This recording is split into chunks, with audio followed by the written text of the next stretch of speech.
Good morning all of you.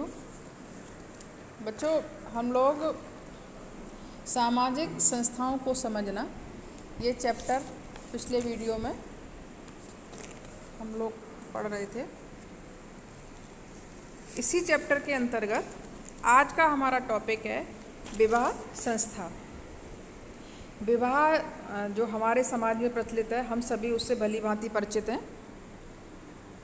और यह जो विवाह है एक समाज में प्राचीन काल से चला आ रहा है और ये एक महत्वपूर्ण संस्था है। विवाह को एक संस्था का नाम दिया गया है, सार्वभौमिक है, सभी समाजों में किसी न किसी रूप में पाई जाती है। हिंदू समाज में तो इसे बहुत ज़्यादा महत्व दिया जाता है। आश्रम व्यवस्था में गृहस्थ आश्रम में विवाह द्वारा प्रवेश करने की एक अनिवार्य कर्म इसको बताया गया है। हिंदू धर्म के अनुसार विवाह एक नहीं बल्कि विवाह के बहुत सारे उद्देश्य हैं, जिनमें धर्म तथा प्रजा प्रमुख हैं। प्रजा से मतलब है संतान उत्पन्न करना, वंश वृद्धि करना और यौन संबंधों की संतुष्टि इसका अंतिम उद्देश्य है। इसके अर्थ और परिभाषाएं भी हैं। इसमें से अर्थ तो मैंने आपको समझा ही दिया है, परिभाषाएं इसमें आप कुछ कर लें। इनमें से मैं आपको इसके क्वेश्चन आंसर भेज दूंगी, उसमें सब रहेगा, अभी आप समझ लीजिए। देखिए, विवाह के उद्देश्य क्या हैं, विवाह क्यों प्रमुख माना जाता है, क्यों अनिवार्य है हमारे समाज में, इसके उद्देश्य क्या हैं। देखिए, सबसे पहला उद्देश्य है यौन सुख की प्राप्ति। जो ईश्वरीय देन है, जो ईश्वर ने अपनी सृष्टि को बढ़ाने के लिए जो ये एक वासनात्मक प्रवृत्ति जो पुरुष महिलाओं में, सारे नर मादा में, जीव जंतु में पाई जाती है, तो उसकी प्राप्ति इससे होती है। संतानोत्पत्ति एवं बच्चों को सामाजिक स्थिति प्रदान करना। दूसरा इसका उद्देश्य है कि संतान को उत्पन्न करना है। प्रत्येक व्यक्ति अपने वंश की निरंतरता को बनाए रखना चाहता है और वह इसी के द्वारा संभव है। आर्थिक तथा सामाजिक उद्देश्य, इसके कुछ सामाजिक आवश्यकताओं की पूर्ति करना भी है, आर्थिक आवश्यकताओं की पूर्ति करना भी है। स्त्री पुरुष विवाह द्वारा गृहस्थी का निर्माण करते हैं तथा गृहस्थी चलाने हेतु आर्थिक व सामाजिक दृष्टि से भी परस्पर सहयोग करते हैं। परिवार का निर्माण करना, इसका एक उद्देश्य क्या है, परिवार का निर्माण करना। विवाह केवल यौन इच्छाओं की संतुष्टि का साधन मात्र नहीं है, अपितु इससे स्त्री और पुरुष पत्नी एवं पति के रूप में परिवार का निर्माण करते हैं। वास्तव में विवाह का सर्वप्रथम उद्देश्य परिवार का निर्माण करना ही है। अब देखिए, विवाह के रूप क्या हैं। कई तरह के हमारे समाज में विवाह पाए जाते हैं। एक विवाह, बहुपति विवाह। एक विवाह से तात्पर्य है कि पुरुष पति और पत्नी, एक महिला एक पुरुष के साथ विवाह संपन्न होता है। ये एक स्त्री केवल एक ही पुरुष से विवाह कर सकती है और एक पुरुष केवल एक ही महिला से विवाह कर सकता है। इस विवाह को आदर्श विवाह माना गया है।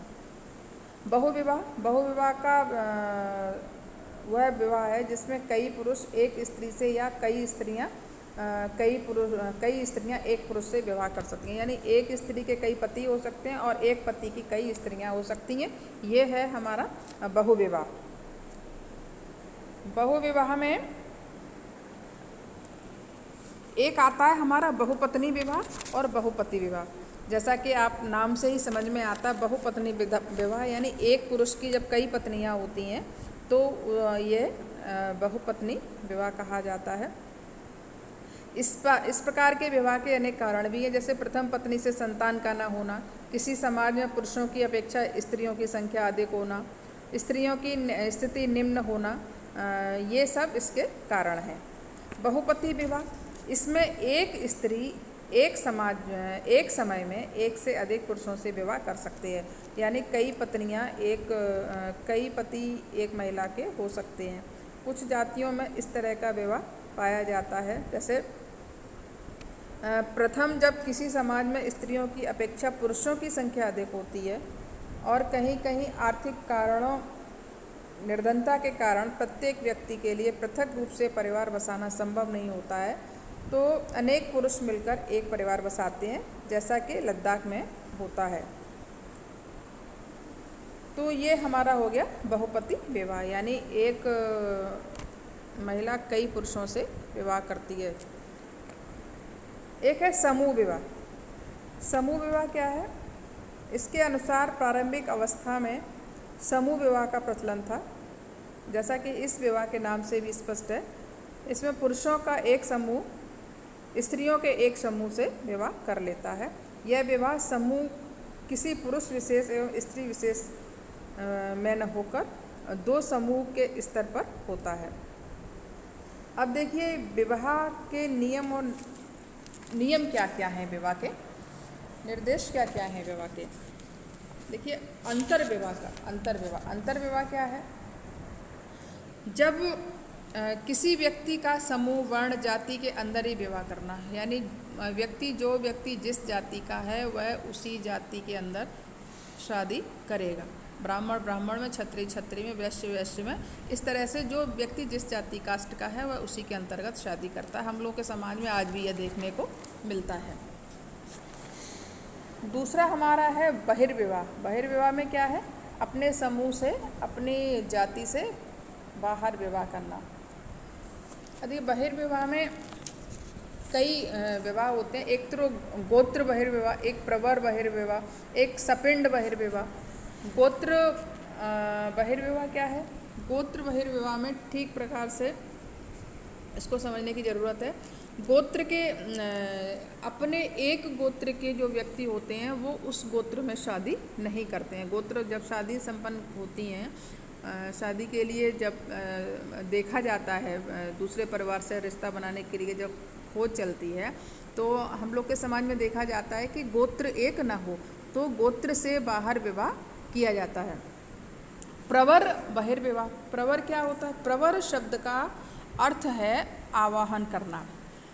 वैदिक काल में ये अभी नहीं है। वैदिक काल में जब पुरोहित जिस समय अग्नि को जलाकर उस समय अपने किसी पूर्वज का नाम लेते थे और उसको बुलाते थे, आगे चलकर जब एक ऋषि का आह्वान करके यज्ञ करने वाले व्यक्ति परस्पर एक दूसरे के संबंधी समझने लगे।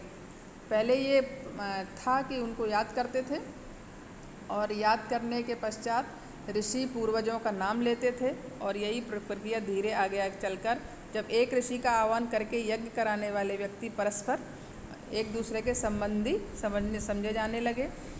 ये हालांकि संबंध धार्मिक भावना पर आधारित हैं, लेकिन इस पर भी वे अपने को एक वंश का सदस्य समझने लगे और वो प्रवर माने जाने लगे और उनमें विवाह संबंध करना निषेध माना जाने लगा।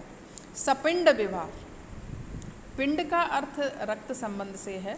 हिंदू समाज में सपिंड में वैवाहिक संबंध का निषेध किया गया है, यानी माता पिता की ओर से 5 पीढ़ियाँ और पिता की ओर से 7 पीढ़ियों तक माना गया है। इनसे जो रिलेशन होंगे उनमें विवाह निषिद्ध माना गया है। अब है अनुलोम और कुलीन विवाह। अनुलोम विवाह क्या है? अनुलोम विवाह उस विवाह को कहते हैं जिसमें उच्च वर्ण का पुरुष निम्न वर्ण की कन्या से विवाह करता है, यानी जो व्यक्ति है वो तो ऊंची जाति का है और कन्या निम्न वर्ग की है, तो इस विवाह को अनुलोम विवाह कहा जाता है। महाभारत में कहा गया है कि ब्राह्मण 3 वर्ण अर्थात ब्राह्मण, क्षत्रिय और वैश्य की कन्या से विवाह कर सकता है। क्षत्रिय 2 वर्ण अर्थात क्षत्रिय तथा वैश्य की कन्या से विवाह कर सकता है, और वैश्य अपने ही वर्ण में विवाह करे तो संतान जो होती है वो उच्च कोटि की होती है।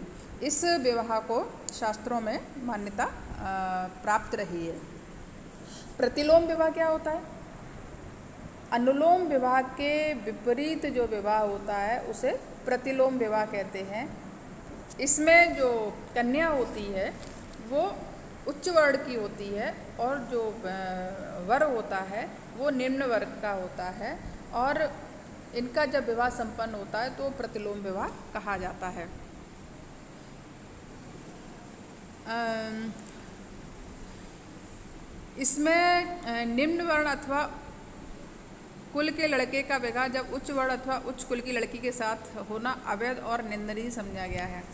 यानी जब इस तरह का विवाह होता है कि लड़का निम्न वर्ग का हो, लड़की उच्च वर्ग की हो, तो ये इस विवाह को विरोध किया गया है और इसको अवैध समझा गया है।